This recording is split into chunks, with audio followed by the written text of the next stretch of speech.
This is Joe Pietri versus the Not So Free World, and I hope you guys are enjoying like I am. I'm smoking some Congolese and sativa and some Nigerian sativa mix that I mixed up and put in the volcano, and I got a joint here. I got some big news.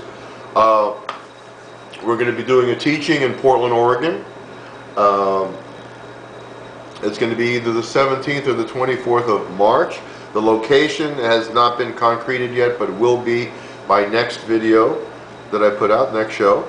We're going to be teaching this tissue culturing class by my buddy Bill Carrington. He's going to be coming up from California to teach this class.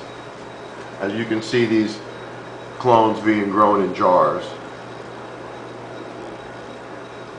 Tissue culturing is taught in the second year of college horticulture.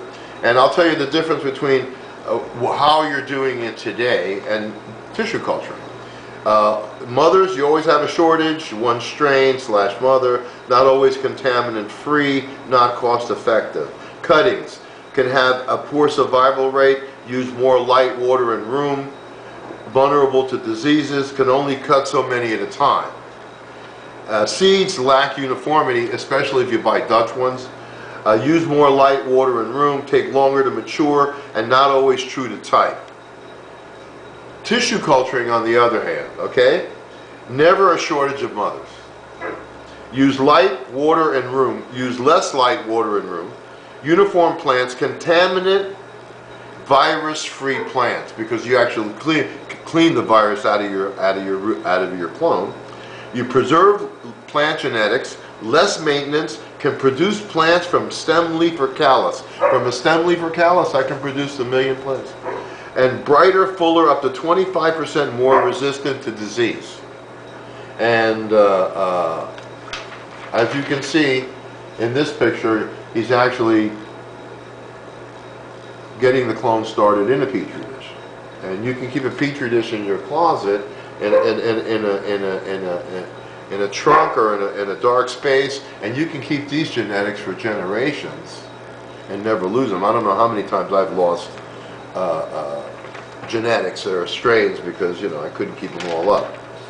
And then that's going to be taught between 10 o'clock in the morning to 12 o'clock will be the tissue culturing class. Then after that it will be an hour for lunch, and then between 1 and 4 we're going to be doing the Hash Masters 101, where I teach all my hash making techniques and show you different various high-tech equipment that you can use, and I show you a video presentation of old techniques and compare that to new techniques. I teach you about other different types of extraction as oils, and also I teach you 12-in-1 photoperiodic control. And as you can see in this article in Skunk Magazine that I wrote on photoperiodic control, it's basically a way to conserve on your power consumption up to 50%, while at the same time growing a bigger, better plant and upping your production at 25 to 35% more. So not only do we cut your bill in half, but we up your production 25 to 35%. And other aspects of 12-to-1, as you can see in this greenhouse, in the Pacific Northwest, what people would do that have a climate-controlled greenhouse, they would put the plants outside with additional light. They would put it on daylight and then more wattage of lights to keep it at 18.6. You know, that way they could get early in-ground growth. Because here where I live, the growing season starts in March. We have a very long growing season. So using photoperiodic control, not only can we put the light in the middle of the night and break up the dark period so it doesn't go into flower and stays in veg, we save 5 hours of electricity from the old way they were doing it, and at the same time are able to put your plants out in March.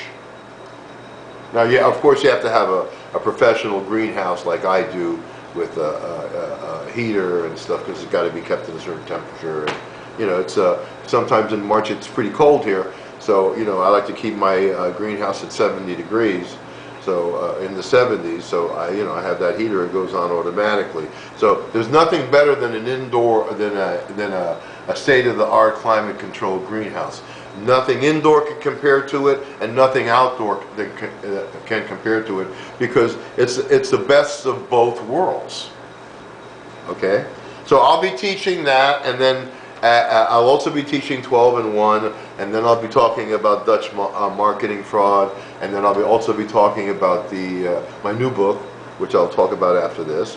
And then at 4 o'clock, after my class, we're going to take a break for 15 minutes, and then at 4:20, I will create a hash bash. I'll be making some special hash for this class, and you'll be able to smoke as much as you want, all you want. I don't think you'll be able to smoke too much, because it's very strong pharmaceutical hash.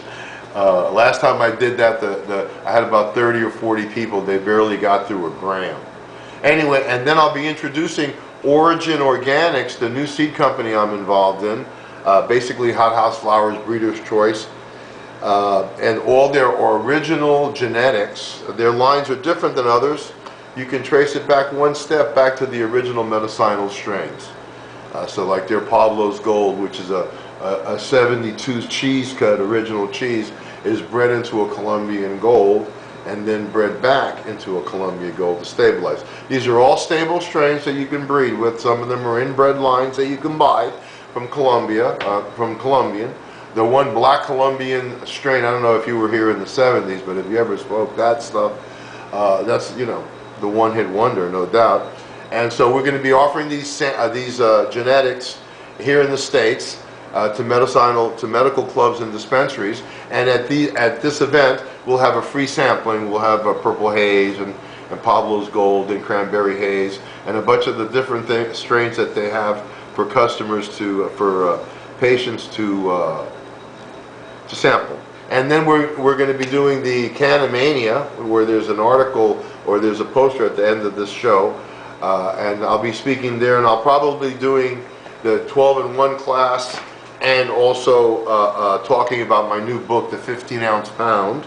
And then on the way back from Maine in April, Maine is in April 14th and 15th in Augusta. And then on April the 20th, we'll be at Herman's Hideaway in Denver, where Damian Marley, for the Damian Marley concert. But before the concert, we're going to be throwing an in-house party for all the dispensary owners and anybody who's anybody in cannabis, I guess, in Denver, to come to the introduction of Origin Organics. And again, we're going to have a free sampling. So we're also going to have a free sampling and an introduction in Maine as well. So there's going to be 3 introductions of this seed company with free samples to all patients. Smoke as much as you want or as much as you can. And again, I'm really looking forward to all of this and being on the road and meeting everybody. This is the book on greenhouse operation and management by Paul V. Nelson. And this is the chapter on photoperiodic control. This is the first year horticulture school. This whole chapter was left out of grow books. And so if you would have gone by this book, you would have saved 50 to 75% of your power consumption and made more money because you would have produced more.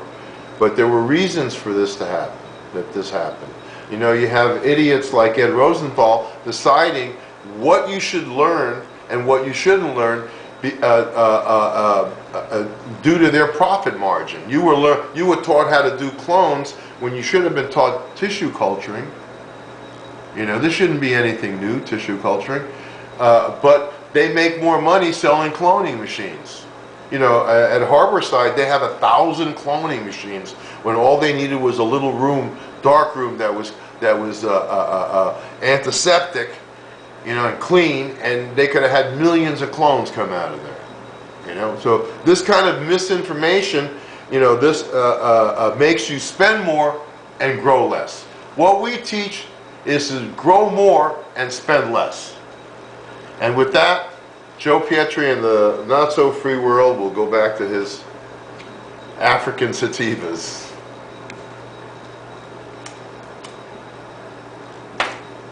That was better.